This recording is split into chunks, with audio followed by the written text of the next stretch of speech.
Hey guys, Angie Atkinson here today with QueenBeing.com. Today, which by the way, coincidentally or not, is episode number 199 for me, which is kind of exciting because my next episode, number 200, I'm going to try to do something different and special for you. So stay tuned for that, okay? But for today, we're going to talk about how to train a narcissist. Now, this tactic is not in any way negative, and in fact, it is a non toxic, repeatable two-step plan to get a narcissist to treat you better. Are you ready? Let's get started. Now, before I start today, I want to say this.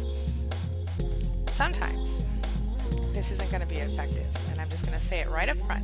If you are being physically abused in any way, if anyone is putting their hands on you and in order to control you, if anyone is hitting you, pushing you, in any way physically disciplining or abusing you at all, you should not be watching this video. You should be doing your best to get out of the situation immediately. There are many resources that will help you, people who would help you today if you were ready to go.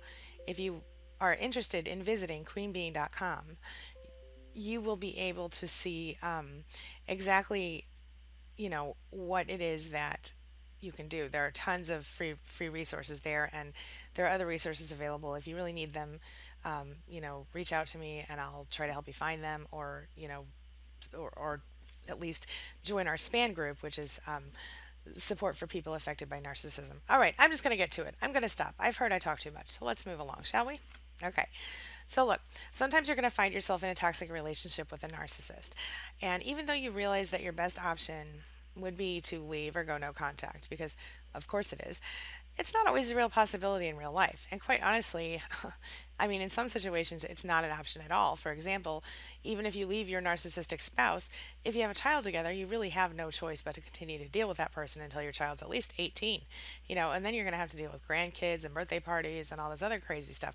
The fact is, if you have a child with a narcissist and the narcissist will be in the child's life, then you will have to deal with the narcissist. Okay, so all these people who are like, why don't you just leave? Whether you leave or not, you still have to deal with the person, right? Okay.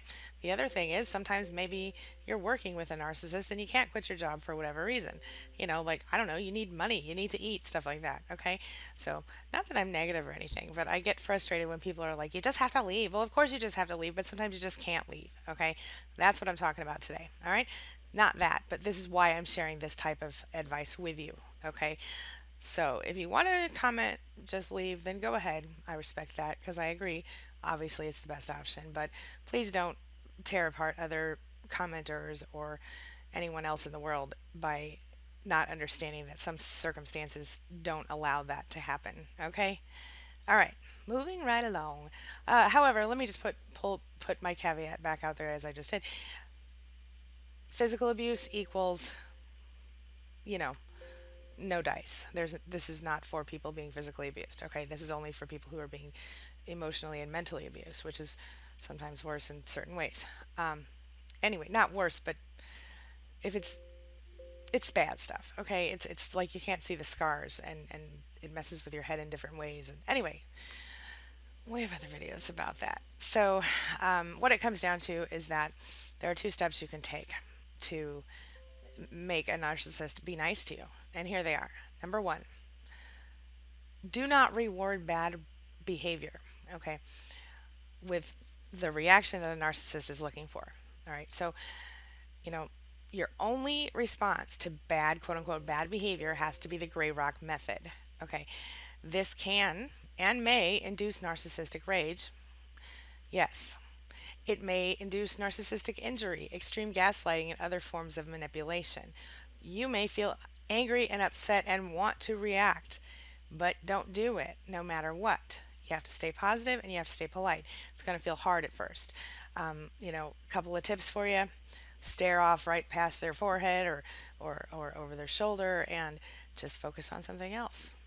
Do that four corners of the screen deal that I taught you before, where you look upper left hand corner, upper right hand corner, lower left hand corner, right hand corner, so on and so forth. Just follow the box. Another thing that you can do is to just remember that it's not your fault, and you can just stay focused on analyzing them, so to speak. I've always sort of taken an intellectual approach to this sort of thing. If you can just look at it as, okay, these are patterns that other people repeat, then these can't be directly my fault, right?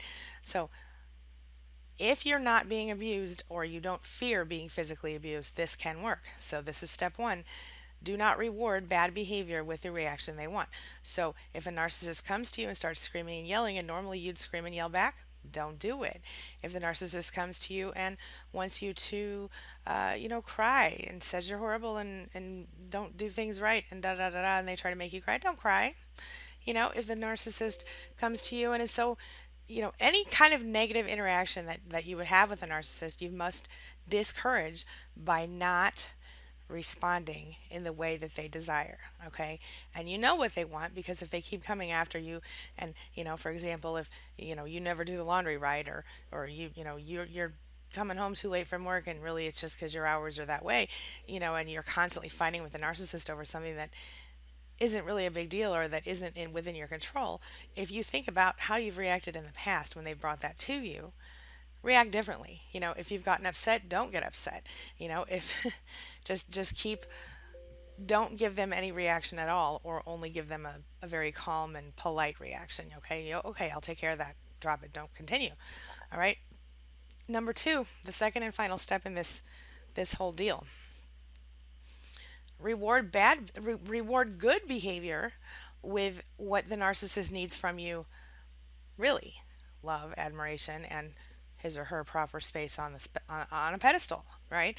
So if the narcissist behaves him or herself, uh, even if you recognize it as a stage, as a classifiable behavior such as love bombing or idealization, you know, that's better than the other stuff, right? The bad stuff. So when you're going through the good phases, you can encourage the narcissist to stick to those better behaviors and those more positive interactions by rewarding them for that behavior. So, you know, you can, bestow all the love and admiration that you can on them during that time. Tell them how amazing they are, how wonderful, how perfect, and do it as sincerely as you can.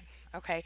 So, and just as a side note here, even if you're dealing with an ex in a co-parenting situation or a coworker, you can still do this. Just adjust it to make it appropriate for the situation. So instead of, telling your coworker, "Oh my God, you're so handsome," or beautiful, or whatever, you can tell your coworker, "Oh my gosh, I really appreciate that you did this for me today because blah blah blah blah. Oh my gosh, it's so cool that you do this thing at work because it makes everything better. Wow wow wow, whatever." Okay, so just adjust it to make it appropriate. But so those are the two steps. You know what I'm saying? Step one: do not reward bad behavior with a reaction. Do the gray rock method. Step two: reward good behavior with what the narcissist wants from you: love, admiration, place on the pedestal, etc. Okay. And this is the final thing to remember: you cannot expect miracles. Okay. Narcissists do not change. So, for the most part. So, you have to make sure that you understand that this will be your new way of life if you choose to do this. And you have to be consistent. So, when it comes to your dealing with a narcissist, you have to be consistently this way all the time. If you slip, which you will, you have to go, "Oops, I slipped," and you have to come right back, because at the moment you do, the narcissist will take advantage of that, of course. You can never stop these practices if you really want to keep this thing going. Okay, so the narcissist absolutely will and repeatedly will try to work in those various bad behaviors, because that's who they are. Manipulation, abuse tactics, all of it. They'll work it right into their shtick, because that's what they do. And the only way that you can control that at all is to be very in control of your own emotions and try these two steps. All right? You can do it if you choose to. What do you think? Can you avoid rewarding bad behavior, and can you make sure that you do reward good behavior? And can you do this forever? And can you not, can you do this without losing yourself entirely? I think it's possible. I don't think that it's something you're going to want to really do forever. But in a situation like where you're dealing with an ex, or you're dealing with a boss at work or something like that, or a coworker, this is your fix. What do you think? Let's talk about it. Share your thoughts in the comments below. And like I said, if you have ideas for video number 200, pop them in below, and I might include them in the video. All right, but do it quick because I'm probably making that thing today. All right, have a great week, guys. Thanks.